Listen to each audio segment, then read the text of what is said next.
Hello, नमस्कार दोस्तों, कैसे हैं आप सभी लोग? आशा करता हूँ आप सभी लोग अच्छे होंगे और अपनी-अपनी पढ़ाई कर रहे होंगे। कैसी आप लोगों की पढ़ाई चल रही है, ज़रा बताएँगे मुझको? और हम जो दोस्तों आज बढ़ने वाले हैं पॉलिटी की नेक्स्ट सीरीज़ में, आप लोगों ने मैं यही आशा करूँगा कि मेरी पहली वीडियो देखी होंगी आप लोगों ने और हम जल्द से जल्द 1 या 2 वीडियो और डालेंगे इसकी, पॉलिटी हमारा कंप्लीट हो जाएगा, फिर हम रिवाइज़ करेंगे जल्द से जल्द, ठीक है? बढ़ते हैं दोस्तों अगली सीरीज में। जैसे कि हमारा पहला क्वेश्चन है, यहाँ पे देखो डला हुआ है पॉलिटी। ठीक है, ये तो मेरा नाम है, खैर आप लोग जानते ही होंगे। तो वित्त आयोग की दोस्तों बात करेंगे। आप किसकी बात करेंगे दोस्तों? वित्त आयोग की। तो कह रहा है किस अनुच्छेद के तहत राष्ट्रपति प्रत्येक 5 वर्ष पर वित्त आयोग का गठन करता है? सबसे पहली बात तो दोस्तों ये कि अगर आपसे पूछे कि वित्त आयोग का गठन दोस्तों कौन करता है, तो वित्त आयोग का गठन दोस्तों राष्ट्रपति करता है मंत्रिपरिषद की सलाह पर, ठीक है? और कितने वर्ष के लिए करता है? 5 वर्ष पर। कितने वर्ष के लिए? नहीं, 5 वर्ष पर करता है दोस्तों, है नहीं? कितने वर्ष पर करता है? 5 वर्ष पर करता है, ठीक है? हाँ जी। और आर्टिकल 280 के तहत करता है। कौन से आर्टिकल के तहत? आर्टिकल 280 के तहत दोस्तों जो है राष्ट्रपति वित्त आयोग का गठन दोस्तों करता है। तो 280 आप याद रखेंगे आर्टिकल। अभी तक कितने वित्त आयोग का गठन किया जा चुका है? अगर दोस्तों अब लेटेस्ट अगर हम प्रेजेंट तक की, आज तक की, यहाँ तक की बात हम करते हैं, तो आज तक जो है कितने वित्त आयोग का दोस्तों गठन हो चुका है? अगर आप लोगों से क्वेश्चन पूछता है तो ध्यान रखना दोस्तों, 16 वित्त आयोग का गठन हो चुका है। कितने? 16 वित्त आयोग का गठन हो चुका है। और अभी जो लास्ट जो वित्त आयोग का गठन हुआ था वो हुआ था 31 दिसंबर सन 2023 में। 31 दिसंबर सन 2023 में दोस्तों हुआ था। और अध्यक्ष कौन थे? अध्यक्ष है दोस्तों अरविंद पनगड़िया। जो वित्त आयोग के दोस्तों अध्यक्ष अगर आपसे पूछता है को जो अध्यक्ष हैं वो कौन है दोस्तों? वित्त आयोग के, 16 वित्त आयोग के अरविंद पनगड़िया। और अगर वो पूछ ले आपसे कि उससे पहले के जो आयोग के अध्यक्ष थे, 15वें वित्त आयोग के अध्यक्ष दोस्तों कौन थे? तो कौन थे? एनके सिन्हा। एनके सिंह जो थे दोस्तों 15वें वित्त आयोग के अध्यक्ष थे, ठीक है? सामान्य रूप से भारत में प्रति 5 वर्ष बाद वित्त आयोग की नियुक्ति की जाती है। अगर सामान्य रूप से दोस्तों हम देखें तो कितने वर्ष बाद? प्रत्येक 5 वर्ष बाद, है नहीं? प्रत्येक 5 वर्ष बाद वित्त आयोग की नियुक्ति दोस्तों की जाती है। और केंद्रीय अनुदान और संघ राजस्व में राज्यों का अंश निर्धारित करने के लिए की जाती है। किसके लिए दोस्तों? केंद्र में और राज्यों के बीच। केंद्र और राज्यों के बीच दोस्तों जो भी अनुदान अनुदान मतलब पैसा, ठीक है? और संघ राजस्व में राज्यों का अंश निर्धारित करने के लिए दोस्तों की जाती है। ये बात आप ध्यान रखेंगे। और अगर आपसे पूछ ले दोस्तों कि पहले वित्त आयोग कौन थे, अगर आपसे पूछ ले दोस्तों कि पहले जो वित्त आयोग थे वो दोस्तों कौन थे, तो वो थे केसी नियोगी जी, ठीक है? केसी नियोगी जी थे। इनकी अध्यक्षता में हुआ था पहले वित्त आयोग का गठन। और कब हुआ था दोस्तों? पहले वित्त आयोग का गठन हुआ था दोस्तों 1951 में। कब हुआ दोस्तों? 1951 में पहले वित्त आयोग का गठन दोस्तों हुआ था। और केसी नियोगी जी की अध्यक्षता में दोस्तों ये हुआ था। और देख लेते हैं मुख्य कार्य संघ और राज्य के बीच करों के शुद्ध आगमों के वितरण के बारे में और राज्यों के बीच ऐसे आगमों के आवंटन के तरीके के संबंध में राष्ट्रपति की सिफारिश प्रस्तुत करता है, ठीक है? तो मुख्य कार्य संघ और राज्यों के बीच करों शुद्ध आयामों के वितरण के बारे में और राज्यों के बीच ऐसे आगमों के आवंटन के तरीके संबंधित है जो राष्ट्रपति सिफारिश दोस्तों प्रस्तुत करता है, ठीक है? अगर दोस्तों आगे बात करते हैं, कौन सा अनुच्छेद भारत के राष्ट्रपति द्वारा वित्त आयोग की नियुक्ति किससे संबंधित है? तो कौन सा आर्टिकल है दोस्तों जो भारत के राष्ट्रपति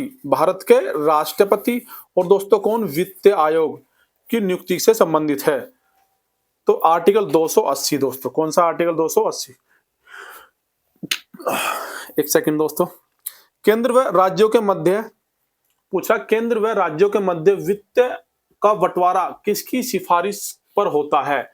तो दोस्तों ध्यान रखेंगे, केंद्र और राज्यों के मध्य वित्त का बंटवारा दोस्तों किसकी सिफारिश पर होता है? वित्त आयोग की सिफारिश पर ही होता है। ये बात आप ध्यान रखेंगे। तो वित्त आयोग की सिफारिश पर ही केंद्र और राज्य के बीच जो होता है दोस्तों करों का बंटवारा होता है, ठीक है? या वित्त का बंटवारा दोस्तों होता है। आगे बात करते हैं नीति आयोग। नीति आयोग हम आ जाता है। नीति आयोग डैश है। तो नीति आयोग दोस्तों क्या है? सबसे पहली बात आती है कि नीति आयोग क्या है। तो नीति आयोग दोस्तों क्या है? एक परामर्शदात्री एवं संविधानेतर संस्था है। तो क्या है दोस्तों, एक परामर्शदात्री है एवं संविधानेतर संस्था है दोस्तों। कौन? ये जो नीति आयोग है नहीं, आप लोगों को पता भी होगा।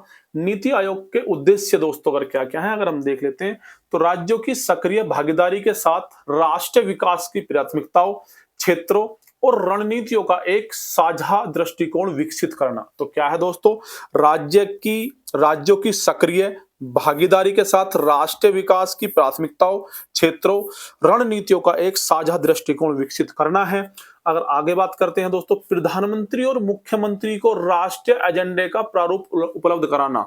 तो प्रधानमंत्री और किसको दोस्तों, मुख्यमंत्री को किसका राष्ट्रीय एजेंडे का प्रारूप उपलब्ध कराता है नीति आयोग। और सहयोगपूर्ण संघवाद को बढ़ावा देना। और क्या है दोस्तों, सहयोगपूर्ण संघवाद को बढ़ावा देना। और क्या कहेगा, ग्राम स्तर पर विश्वसनीय योजना तैयार करने के लिए तंत्र विकसित करना। मतलब क्या है दोस्तों, कह रहा है कि ग्राम स्तर पर, गांव के स्तर पर विश्वसनीय योजना तैयार करने के लिए एक तंत्र विकसित करता है दोस्तों को नीति आयोग।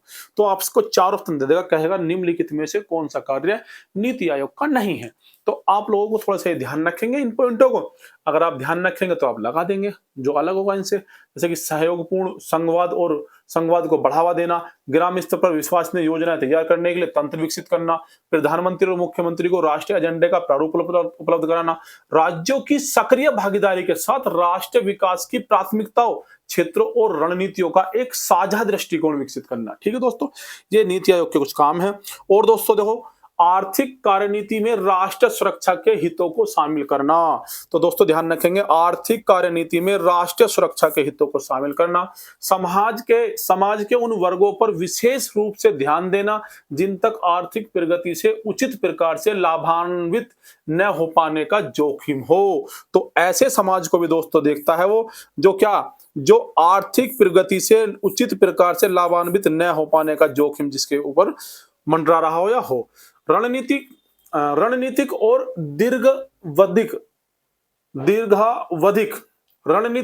दीर्घावधिक कार्यक्रम का ढांचा तैयार करना है दोस्तों। क्या रणनीतिक और दीर्घावधिक कार्यक्रम का ढांचा तैयार करना है। राष्ट्रीय और अंतर्राष्ट्रीय थिंक टैंक और शैक्षिक एवं नीतिक अनुसंधान संस्थानों के बीच भागीदारी के लिए परामर्श और प्रोत्साहन देना। तो दोस्तों ये बात ध्यान रखेंगे, राष्ट्रीय और अंतर्राष्ट्रीय थिंक टैंक और शैक्षिक नीति अनुसंधान संस्थानों के बीच भागीदारी के लिए परामर्श देना।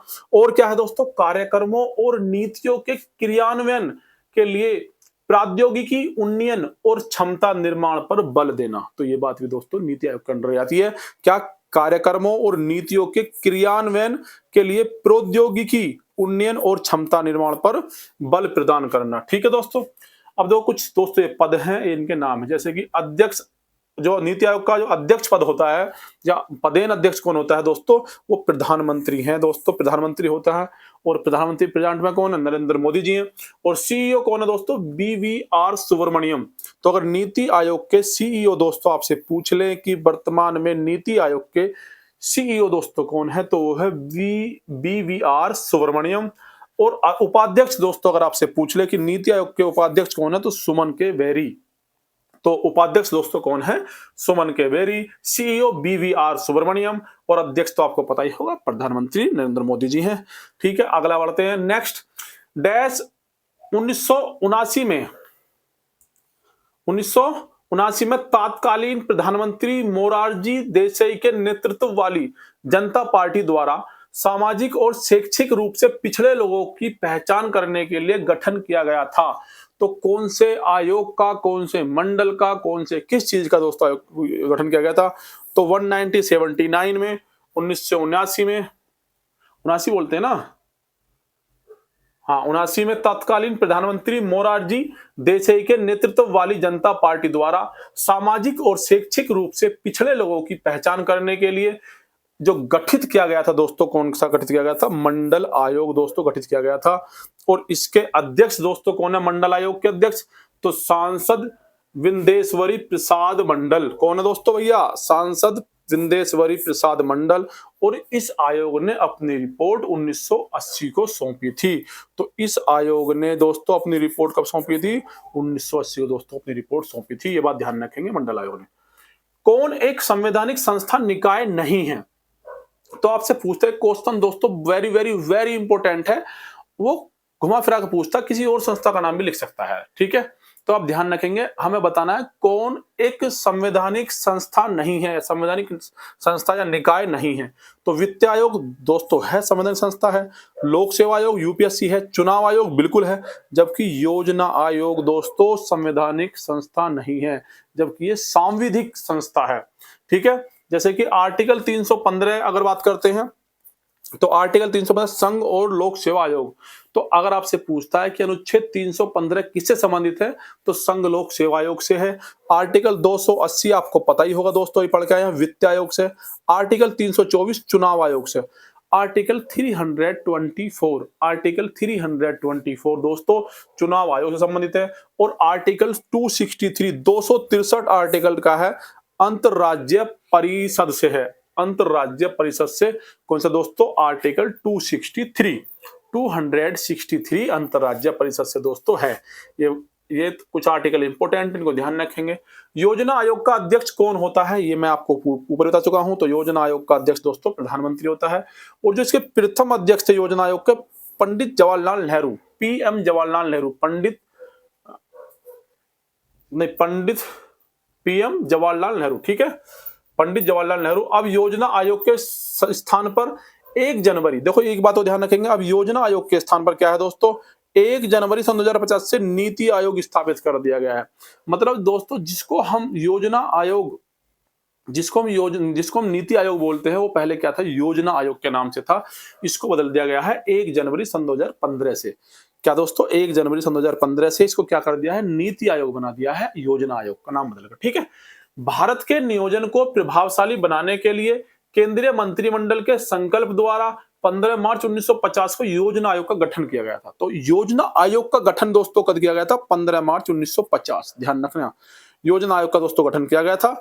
और जो स्थापना पूरी तरह से हो गई थी इसकी 1 जनवरी, जो नीति आयोग स्थापित कर दिया गया योजना आयोग से 1 जनवरी सन 2015 को, है नी।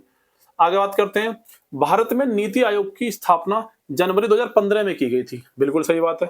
तो संघीय मंत्री परिषद द्वारा पारित एक विशिष्ट प्रस्ताव से।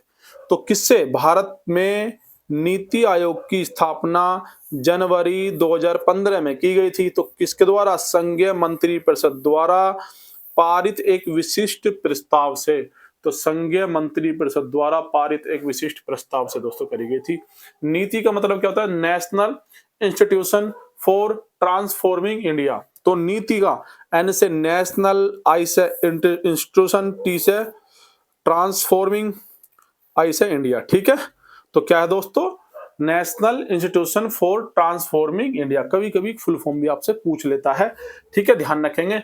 अध्यक्ष कौन होते हैं दोस्तों? वर्तमान में नरेंद्र मोदी जी हैं, पहले बताएं। उपाध्यक्ष कौन है दोस्तों? सुमन के वेरी है। सीईओ कौन है? वीवीआर सुब्रमण्यम है। मुख्य कार्यकारी अध्यक्ष, सीईओ का मतलब क्या होता है? Chief executive officer, CEO, chief executive officer, CEO, है नी, मुख्य कार्यकारी अधिकारी। तो कौन है? वीवीआर सुब्रमण्यम। राष्ट्रीय विकास परिषद का मुख्य संबंध, तो राष्ट्रीय विकास परिषद का मुख्य संबंध किससे है दोस्तों? तो पंचवर्षीय योजनाओं के अनुदान से। तो राष्ट्रीय विकास परिषद का मुख्य संबंध दोस्तों किससे है? पंचवर्षीय योजनाओं के अनुदान से दोस्तों संबंधित है, ध्यान रखेंगे। अब देख लेते हैं आपात उपबंध क्या है दोस्तों। ये है आपात उपबंध। आपात उपबंध की अगर बात करता हूं, भारतीय संविधान के तहत डैश प्रकार के आपातकालीन प्रावधान सम्मिलित हैं। आप लोगों को पता होगा आपातकाल 3 तरह के सम्मिलित हैं, हमको खूब पता है। आर्टिकल 352, 352, अनुच्छेद 352 राष्ट्रीय आपातकाल, ये ध्यान रखेंगे। तो राष्ट्रीय आपातकाल 352, 356 राज्यों में संवैधानिक तंत्र की विफलता पर राष्ट्रपति शासन। तो 356, 356, आर्टिकल 356 दोस्तों, राज्यों में संवैधानिक तंत्र की विफलता पर राष्ट्रपति शासन। और दोस्तों आर्टिकल 360 वित्तीय आपातकाल। तो आर्टिकल 360 वित्तीय आपातकाल, ध्यान रखेंगे। 352 राष्ट्रीय आपात, 356 राज्यों में संवैधानिक तंत्र की विफलता पर राष्ट्रपति शासन। और दोस्तों 360 क्या है? वित्तीय आपातकाल। ये बात आप ध्यान रखेंगे। मूल संविधान के आर्टिकल 352 में आंतरिक अशांति के स्थान पर, ध्यान रखना, मूल संविधान के आर्टिकल 352 में आंतरिक अशांति के स्थान पर 44वें संविधान संशोधन, तो 44वां अमेंडमेंट हुआ था 1978 में, 1978 से सशस्त्र विद्रोह प्रतिस्थापित किया गया है। तो पहले क्या था दोस्तों, आंतरिक अशांति था 352 में, अब लिख दिया है उसमें सशस्त्र विद्रोह प्रतिस्थापित कर दिया गया है, आंतरिक अशांति की जगह सशस्त्र विद्रोह डाल दिया गया, ठीक है। डैश के तहत संघ का यह कर्तव्य है, मतलब डैश के तहत संघ का यह कर्तव्य कि बाह्य आक्रमण और आंतरिक अशांति में से प्रत्येक राज्य की रक्षा करे। तो कौन सा आर्टिकल, तो कौन सा अनुच्छेद दोस्तों किसको, संघ को, संघ का कर्तव्य देता है कि अगर बाह्य आक्रमण हो जाता है या आंतरिक अशांति हो जाता है तो उसके लिए प्रत्येक राज्य की रक्षा करे। तो आर्टिकल 355, कौन सा आर्टिकल कहता है दोस्तों, आर्टिकल 355 रक्षा करने के लिए बोलता है संघ को, ठीक है। आगे बात करते हैं 356 के तहत दोस्तों, आर्टिकल 356 के तहत राष्ट्रपति शासन सर्वप्रथम 1951 में तात्कालीन पंजाब राज्य में लागू किया गया था। अगर आपसे पूछे सर्वप्रथम राष्ट्रपति शासन दोस्तों कहां, कौन से राज्य में लगा था, तो सबसे पहले दोस्तों पंजाब में लगा था। कब लगा था, 1951 में, ये बात भी ध्यान रखेंगे। उत्तर प्रदेश में अब तक कितनी बार राष्ट्रपति शासन लागू किया जा चुका है, तो दोस्तों बताइए, यूपी में, हमारी यूपी की बात आ रही है, तो राष्ट्रपति शासन कितनी बार लग चुका है दोस्तों, 10 बार राष्ट्रपति शासन लग चुका है। कितनी बार यूपी में, 10 बार राष्ट्रपति शासन दोस्तों लग चुका है। भारत में वित्तीय आपातकाल, अगर दोस्तों वित्तीय आपातकाल की बात आती है, आर्टिकल 360 के तहत कितनी बार लागू हो चुका है, तो वित्तीय आपातकाल किस में आता है, 360 में। तो वित्तीय आपात किस में आता है दोस्तों, पहली बात तो क्वेश्चन यही हो गया, 360 के अंतर्गत आता है। आर्टिकल 360 कहता है वित्तीय आपातकाल के बारे में बताता है।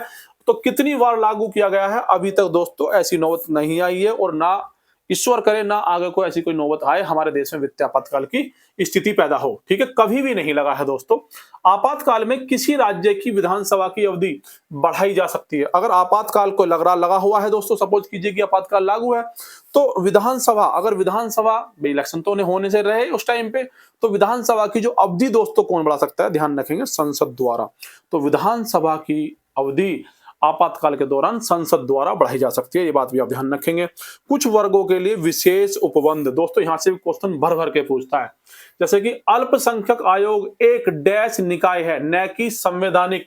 तो दोस्तों ध्यान रखेंगे, जो अल्पसंख्यक आयोग है, अल्पसंख्यक आयोग क्या है दोस्तों, एक सांविधिक इकाई है।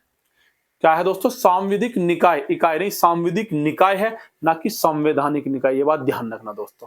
अब संवैधानिक निकाय क्या होता है और सांविधिक निकाय क्या होगा, शायद आप लोगों को ना पता हो, मैं आपको बता देता हूं।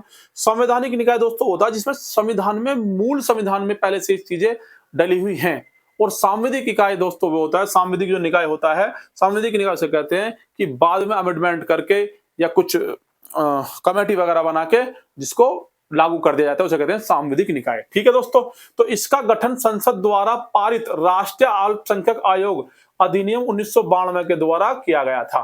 तो आप ध्यान रखेंगे, इसका गठन, जो अल्पसंख्यक आयोग का जो गठन था दोस्तों, संसद द्वारा पारित राष्ट्रीय अल्पसंख्यक आयोग अधिनियम, तो कौन से अधिनियम के तहत, राष्ट्रीय अल्पसंख्यक अधिनियम 1992, राष्ट्रीय अल्पसंख्यक अधिनियम 1992 के द्वारा दोस्तों ये किया गया था, ये बात भी ध्यान रखेंगे, ठीक है। भारतीय संविधान किस आधार पर अल्पसंख्यकों का निर्धारण करता है, तो भारतीय जो दोस्तों संविधान है, जो हमारे भारत का संविधान है, किस आधार पर अल्पसंख्यकों का निर्धारण करता है दोस्तों, धार्मिक व भाषाई आधार पर। धार्मिक आधार पर करता है अल्पसंख्यकों का निर्धारण, या फिर भाषा के आधार पर दोस्तों अल्पसंख्यकों का निर्धारण होता है। वर्तमान में भारत ने कितने समुदाय को अल्पसंख्यक रूप में अधिसूचित किया है, तो अगर वर्तमान की लेटेस्ट बात करते हैं हम कि कितने समुदाय हैं दोस्तों जो अल्पसंख्यक श्रेणी में आते हैं, तो आते हैं दोस्तों 6 समुदाय आते हैं। कितने आते हैं, 6 समुदाय। कौन कौन से हैं, एक तो मुस्लिम हो गया दोस्तों, मुसलमान हो गए, सिख हो गए, ईसाई हो गए, बौद्ध हो गए, पारसी हो गए, जैन। तो ध्यान रखेंगे, मुस्लिम, सिख, ईसाई, बौद्ध, पारसी और जैनी जो है दोस्तों अल्पसंख्यक समुदाय में दोस्तों ये गिने जाते हैं। जैसे जैन समुदाय को अल्पसंख्यक अधिसूचित किया गया था, तो दोस्तों ध्यान रखेंगे, जो जैन समुदाय है, जो जैनी लोग होते हैं, जो जैन समुदाय है, जैन धर्म को मानने वाले, तो उनको दोस्तों कब अधिसूचित किया गया था दोस्तों, ध्यान रखें, 27 जनवरी 2014। तो 27 जनवरी सन 2014 को अल्पसंख्यक सूची में दोस्तों इनको डाला गया था। अधिसूचित अल्पसंख्यकों में सबसे छोटा समुदाय है, तो अधिसूचित जो अल्पसंख्यक दोस्तों हैं, जो अधिसूचित अल्पसंख्यक हैं, उसमें सबसे छोटा जो समुदाय है दोस्तों वो है पारसी। कौन सा है? पारसी समुदाय है। सांविधिक आयोग के रूप में राष्ट्रीय अल्पसंख्यक आयोग के प्रथम अध्यक्ष न्यायमूर्ति डैश थे। तो सांविधिक आयोग के रूप में राष्ट्रीय अल्पसंख्यक आयोग के प्रथम अध्यक्ष दोस्तों कौन थे? अगर आपसे पूछे कि सांविधिक आयोग के रूप में, किसके आयोग के रूप में? सांविधिक, संवैधानिक नहीं, सांविधिक आयोग के रूप में, सांविधिक आयोग के रूप में राष्ट्रीय अल्पसंख्यक आयोग के प्रथम दोस्तों अध्यक्ष जो थे न्यायमूर्ति मोहम्मद सरदार अली खान। कौन थे दोस्तों? मोहम्मद सरदार अली खान थे और 1993 से 96 तक दोस्तों रहे थे। अगर मैं वर्तमान में दोस्तों बात करता हूं कि बताइए सांविधिक आयोग के रूप में राष्ट्रीय अल्पसंख्यक आयोग के वर्तमान अध्यक्ष कौन है दोस्तों? तो श्री इकबाल सिंह लालपुरा। तो कौन है दोस्तों? श्री इकबाल सिंह लालपुरा हैं वर्तमान में अल्पसंख्यक आयोग के अध्यक्ष। ये बात भी ध्यान रखेंगे। भारतीय संविधान के किस भाग में कुछ वर्गों के संबंध में विशेष उपबंध किए गए हैं दोस्तों? तो भारतीय संविधान के किस भाग में, पार्ट की बात कर रहा है, में कुछ वर्गों के संबंध में विशेष उपबंध किए गए, कुछ वर्गों के लिए अलग से विशेष उपबंध किए गए हैं। तो भाग 16 में। कौन से भाग में दोस्तों? भाग 16 में।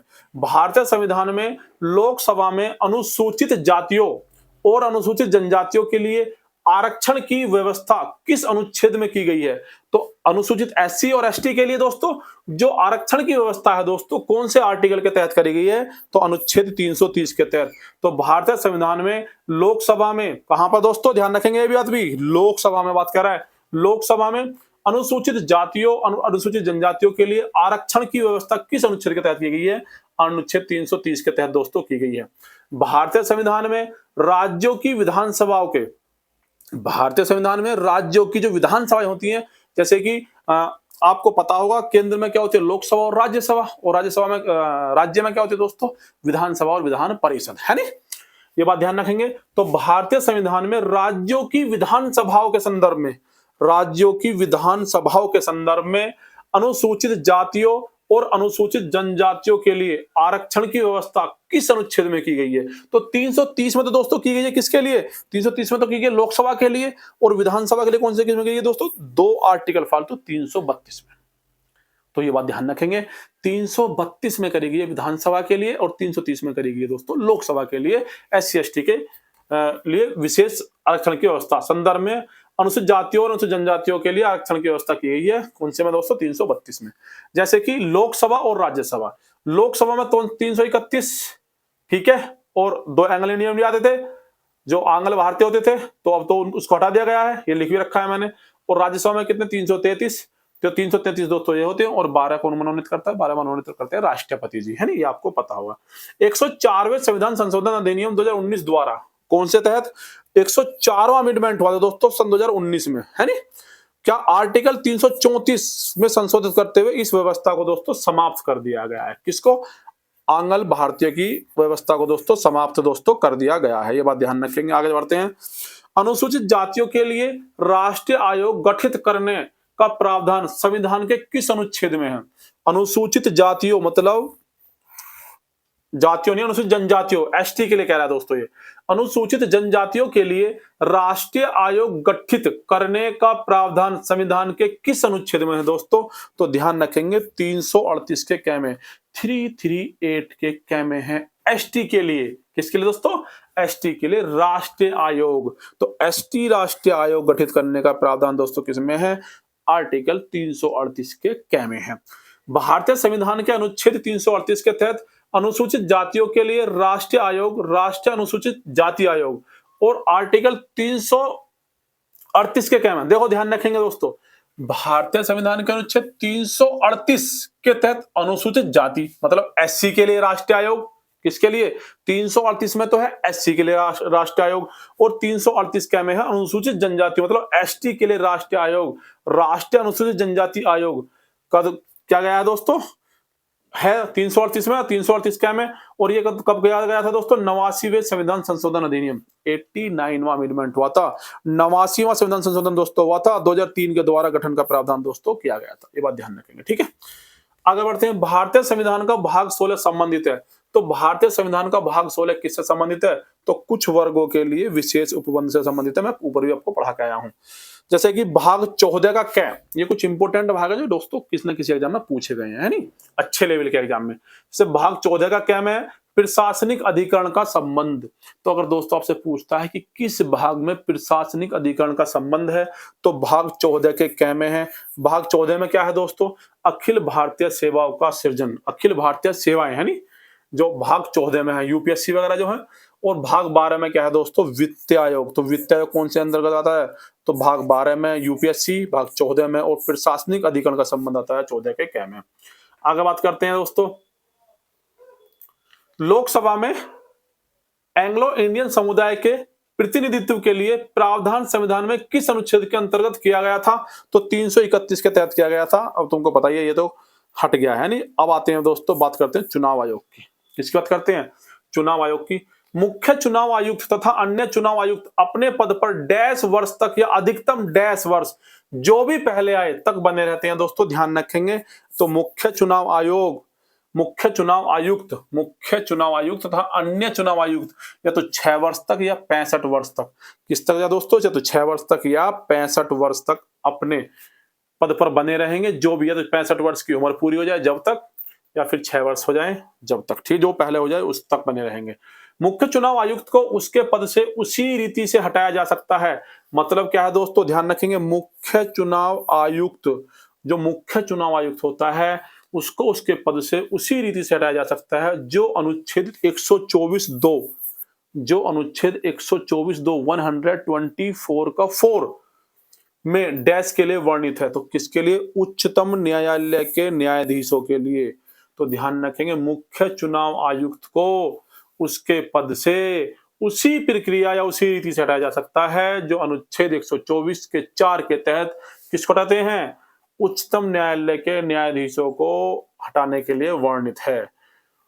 उसे उसके पद से साबित कदाचार या असमर्थता के आधार पर हटाया जाने के लिए संसद के प्रत्येक सदन द्वारा क्या होना चाहिए दोस्तों, अपनी कुल सदस्य संख्या के बहुमत तथा उपस्थित और मत देने वाले सदस्यों के कम से कम 2/3, क्या बात रही दोस्तों, ध्यान रखेंगे, अपनी कुल सदस्य संख्या के बहुमत तथा उपस्थित और मत देने वाले सदस्यों के कम से कम 2/3, मतलब विशेष बहुमत, 2/3 बहुमत द्वारा समर्थित समावेदन जो उसी सत्र में राष्ट्रपति द्वारा अनुमोदित कर दिया गया हो, द्वारा ही हटाया जा सकता है। ये बात ध्यान रखेंगे भाई, ठीक है, बहुत काली प्रक्रिया है।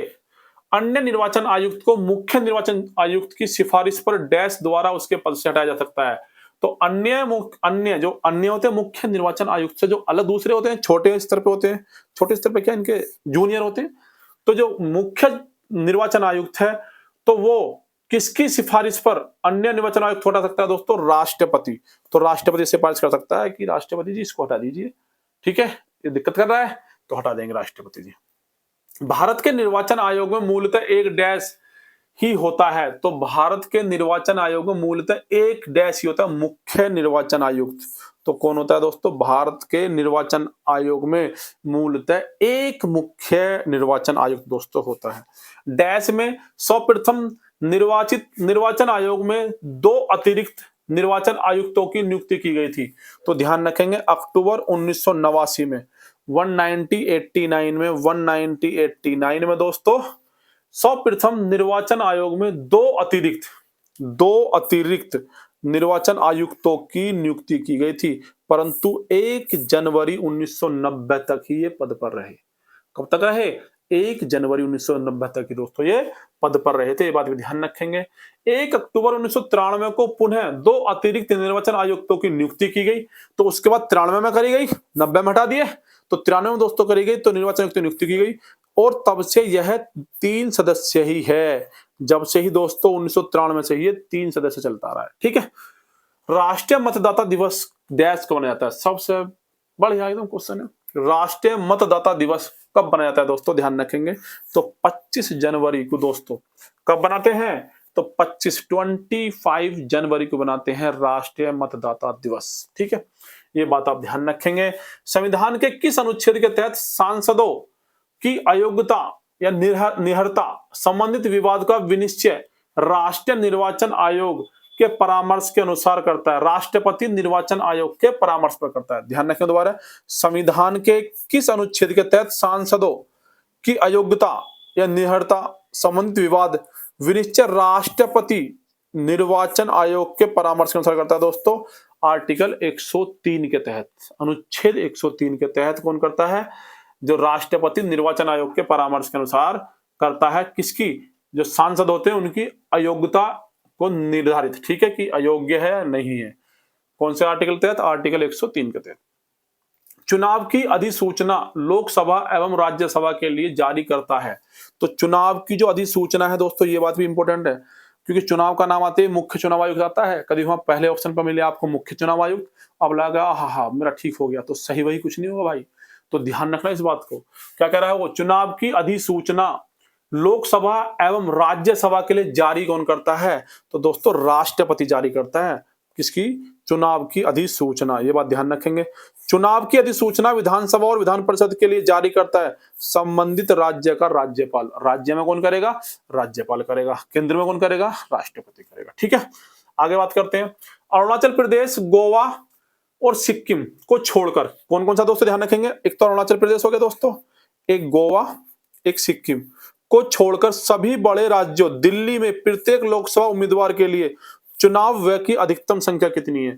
भाई मतलब अगर अरुणाचल प्रदेश को छोड़ दिया जाए, गोवा को छोड़ दें और सिक्किम को छोड़ दें, है नहीं, बाकी जितने भी राज्य हैं, यहां तक कि दिल्ली जो यूटी है हमारा, वो भी प्रत्येक लोकसभा उम्मीदवार के लिए, जो लोकसभा का कोई अगर उम्मीदवार है, अगर आप लोकसभा के इलेक्शन में खड़े हुए हैं तो आप कितना पैसा खर्च कर सकते हैं? करोड़ों बहा देते हैं लोग बागा, नहीं पता नहीं कितना पैसा खर्च, अनलिमिटेड पैसा खर्च होता है। लेकिन भाई संविधान में जो प्रावधान है 95 लाख रुपए तक का आप कर सकते हैं। कितना कर सकते हैं? 95 लाख रुपए तक का आप कर सकते हैं खर्चा। दिल्ली के अतिरिक्त अन्य केंद्र शासित प्रदेशों और अरुणाचल प्रदेश, गोवा, सिक्किम, क्या ध्यान रखना?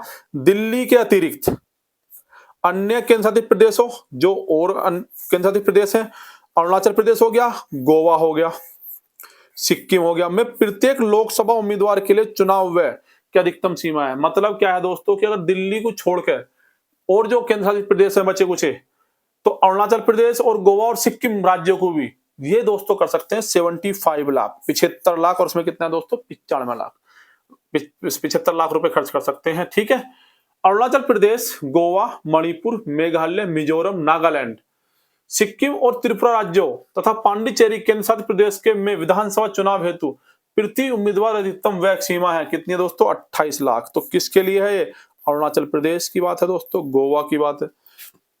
कहां कहां पर? अरुणाचल प्रदेश में, गोवा में, मणिपुर में, मेघालय में, मिजोरम में, नागालैंड में, सिक्किम में, त्रिपुरा राज्यों में, और पांडिचेरी जो केंद्र शासित प्रदेश है यूटी है हमारा, उसमें जो विधानसभा चुनाव हेतु, किसके लिए दोस्तों? विधानसभा के लिए। राज्य का जो होता है, तो विधानसभा चुनाव हेतु उम्मीदवार प्रति उम्मीदवार मतलब एक उम्मीदवार अधिकतम व्यय कर सकता है तो 28 लाख रुपए खर्च कर सकते हो भैया अगर आप लड़ते हो इलेक्शन।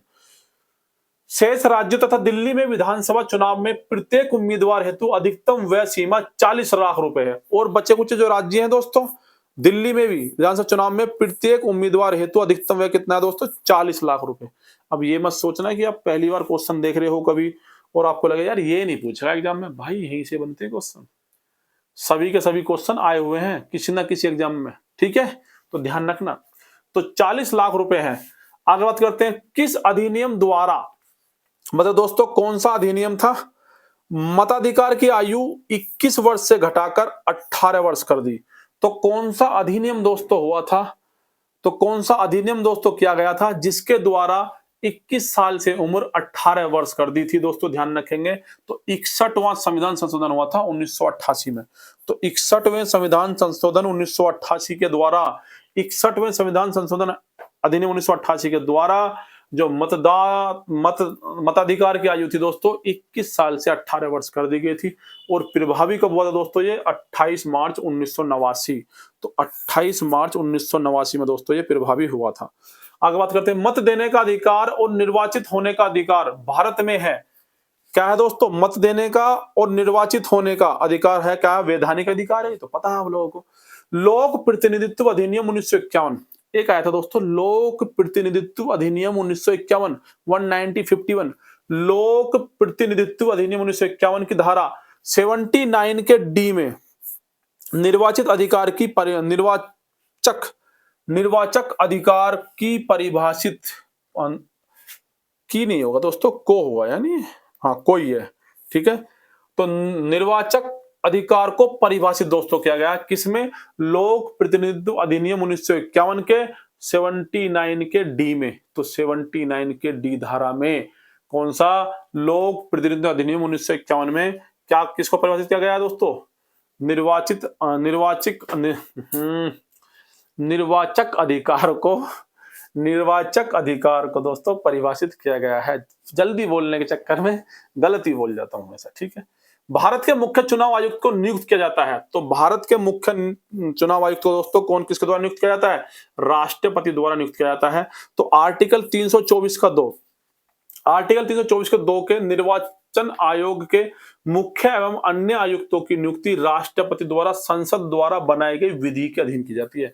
जो संसद ने विधि बना रखी है उसके द्वारा राष्ट्रपति करता है मुख्य चुनाव आयुक्त की भी और अन्य चुनाव आयुक्तों की नियुक्ति। कौन से आर्टिकल के तहत दोस्तों, आर्टिकल 324 के 2 के तहत, आर्टिकल 324 के 2 के तहत, ठीक है। आराम से पढ़ाएंगे। अब निम्न में से कौन सा चुनाव निर्वाचन निर्वाचन आयोग द्वारा संपादित नहीं किया जाता है। तो चुनाव निर्वाचन आयोग द्वारा दोस्तों कौन सा चुनाव संपादित नहीं किया जाता है, लोकसभा का करा जाता है दोस्तों, राज्यसभा करा जाता है, राष्ट्रपति करा जाता है, स्थानीय निकायों का चुनाव नहीं करा जाता है दोस्तों।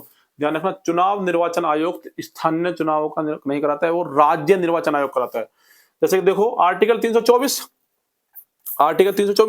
संसद, राज्य विधानमंडल, राष्ट्रपति, उपराष्ट्रपति का चुनाव निर्वाचन आयोग द्वारा संपादित किया जाता है। तो कौन से आर्टिकल 324 के तहत, अनुच्छेद 324 के तहत दोस्तों संसद का, राज्य विधानमंडलों का, जो राज्य के विधानमंडल होते हैं, राष्ट्रपति का, उपराष्ट्रपति का चुनाव। जबकि आर्टिकल 243 के, ये बात भी ध्यान रखेंगे, आर्टिकल 243 के और आर्टिकल 243 ZA। तो आर्टिकल 243 ZA के तहत, आर्टिकल 243 के एवं आर्टिकल 243 ZA के तहत क्रमशः पंचायतों एवं नगर पालिकाओं अर्थात स्थानीय निकायों का चुनाव राज्य निर्वाचन आयोग कौन कराता है दोस्तों, ध्यान रखना, राज्य निर्वाचन आयोग द्वारा कराया जाता है। ये बात भी आप ध्यान रखेंगे, ठीक है। आगे बात करते हैं, राष्ट्रीय दल बनाने के लिए किसी राजनीतिक दल के लिए शर्तें। अगर आपको राष्ट्रीय दल बनाना है अपना, कि राष्ट्रीय पार्टी, राष्ट्रीय दल मतलब क्या, राष्ट्रीय पार्टी कौन सी है कौन सी नहीं है। तो कौन सी राष्ट्रीय पार्टी हो सकती है, ध्यान रखेंगे, खड़े किए गए प्रत्याशी को किन्हीं 4 या अधिक राज्यों में, ध्यान रखना, किन्हीं 4 या अधिक राज्यों में लोकसभा चुनाव या उन राज्यों के विधानसभा चुनाव में पड़े कुल मतों का कम से कम, जितने भी, जो तो लोकसभा चुनाव में या राज्य के विधानसभा चुनाव में जो मत पड़े हैं, वैध मत जो पड़े हैं दोस्तों, उन मतों का 6% मत, कितना दोस्तों, 6% मत, कुल मतों का कितना, 6% मत, और साथ ही कम से कम 4 लोकसभा सीटें प्राप्त हों। तो भैया 4 लोकसभा सीटें भी हों और 6% मत मिले हों, किसमें, या तो लोकसभा के उसमें या विधानसभाओं के इलेक्शन में, ठीक है। आगे बात करते हैं, उस दल को लोकसभा की कुल सदस्य संख्या, दूसरी कंडीशन क्या है, उस दल को, जो भी दल है, लोकसभा की कुल सदस्य संख्या कम से कम 2% सीटें, मतलब जितनी लोकसभा में सीटें होती हैं उसका 2% सीटें प्राप्त हो, तथा ये सदस्य कम से कम 3 राज्यों से चुनाए गए हों, और राज्य से भी दोस्तों 3 से आए हों अलग अलग से, ये नहीं कि 1 से आ गए हों। बात समझ में आई नहीं आई, तो उसको मिल जाएगा राष्ट्रीय पार्टी का दर्जा। आगे क्या है, वह दल कम से कम 4 राज्यों में राज्य स्तरीय दल की मान्यता प्राप्त हो, और कम से कम भैया 4 राज्यों में राज्य दल स्तर की, मतलब राज्य पार्टी है, राज्य स्तरीय दल की मान्यता दोस्तों प्राप्त हो, वो हो सकता है, ठीक है। आगे बात करते हैं, चुनाव चिन्ह आरक्षण व आवंटन आदेश 1968 में संशोधन के अनुसार।